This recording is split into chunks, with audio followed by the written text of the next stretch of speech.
And so it begins again. Another legislative session. Another opportunity to choose the direction of this state. After last election, some of this body may be tempted to read too much into the results. But let's be honest. That election was driven largely by national politics, not a ringing endorsement of the status quo here in Trenton. New Jerseyans are not satisfied. They are frustrated, and they are watching. On affordability alone, the warning signs are impossible to ignore. A Rutgers-Eagleton poll last year found that 85% of New Jersey residents are dissatisfied with how the state government handles taxes and the cost of living. Those are not marginal numbers. That is the kind of dissatisfaction that can flip the political landscape overnight. Republicans and Democrats have very little ideas of what affordability actually means. Our Democratic friends believe that affordability starts with taking more of people's money than creating new programs to give some of it back. New agencies, new acronyms, new hoops for residents to jump through just to reclaim some of what they already earned. Republicans believe affordability starts by not taking that money in the first place. That difference shows up everywhere. It shows up in a budget process where spending continues to grow year after year, programs expand without discipline, and last-minute add-ons become routine, leaving taxpayers with less transparency and fewer choices. It shows up in an economy where working families are told they are being helped and minimum wage announcements make headlines, but businesses quietly struggle under rising costs, overregulation, and uncertainty. And working families wonder why jobs are harder to find and bills are harder to pay. Last week, minimum wage headlines were celebrated while unemployment quietly reached its highest level since COVID lockdowns ended, a full 1% above the national average. Good intentions make great press releases, but all too often, those policies make things worse. It shows up clearly in public safety. Democrats have made law enforcement the enemy, eroding morale, discouraging proactive policing, and embracing policies that put repeat and violent offenders back on the street before trial. That was especially evident during lame duck when the majority chose to pit local against federal law enforcement over national immigration policy. Cash bail reforms were sold as fairness. Too often, they have delivered fear and frustration to the people who follow the law.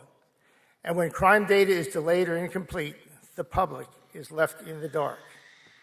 Republicans believe in clear standards, accountability, and backing the men and the women who keep our communities safe. Compassion matters, but it has to start with the victims and crime fighters, not the criminals. And nowhere is the contrast clearer than energy. Just a decade ago, New Jersey did not have an energy affordability crisis. In fact, prices were going down.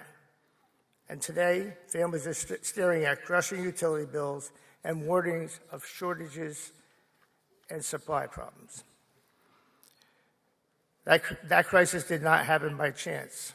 It happened because Democrats chased slogans like sunbeams and sea breezes while shrinking reliable energy supply. Republicans understand a basic fact. You cannot shrink supply, increase demand, and expect prices to fall. In fact, another 4 power plant closures are expected this year alone. With modern nuclear and natural gas, we can lower bills, strengthen reliability, and still protect the environment. Affordability and clean energy are not mutually exclusive unless politics gets in the ways. In America, progress has always come from innovators, not regulators. And I just would like to say that we really need to come together and work on this issue. It's an issue that hangs over all of us. We are an importer of energy now, and if we can become self-reliant once again, that will help rates in the long haul. And I would like to pledge that promise that we can come together and work on that problem so that everyone can have an adequate supply to meet their families' needs, and businesses can have the energy they need to prosper. And you have to ask yourself this: how does a state that spends more every year still end up closing schools? Last year, a lot of promises were made. We heard about freezing utility bills, cutting red tape, speeding up permits to help businesses grow. We welcome action, but we will be watching and we will speak up when promises fall short.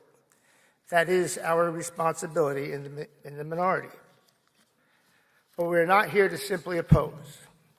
We are here to lead with ideas, with discipline, and purpose. We have already put real solutions on the table, some of which members of the majority quietly endorse. Indexing income taxes so inflation does not quietly raise taxes on the middle class. Reforming property taxes through a land value tax so our cities can make a real comeback. And ending the practice of picking winners and losers through special interest legislation that leaves everyday people paying the price. And to those Democrats talking with us, I ask, why is your leadership not listening?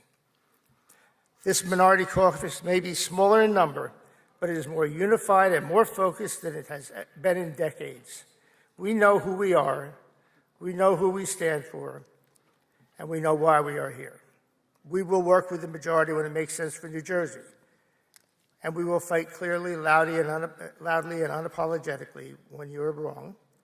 We will use every available tool to us. These rules exist for a reason. They protect debate, they protect minority voices, and they protect the idea that no one party owns this institution. That is not obstruction. That is democracy. New Jersey does not need caretakers of the status quo. It needs leadership that is willing to challenge it. That's who we are and who I am. The Republican minority is ready for that work. Thank you, Mr. Speaker.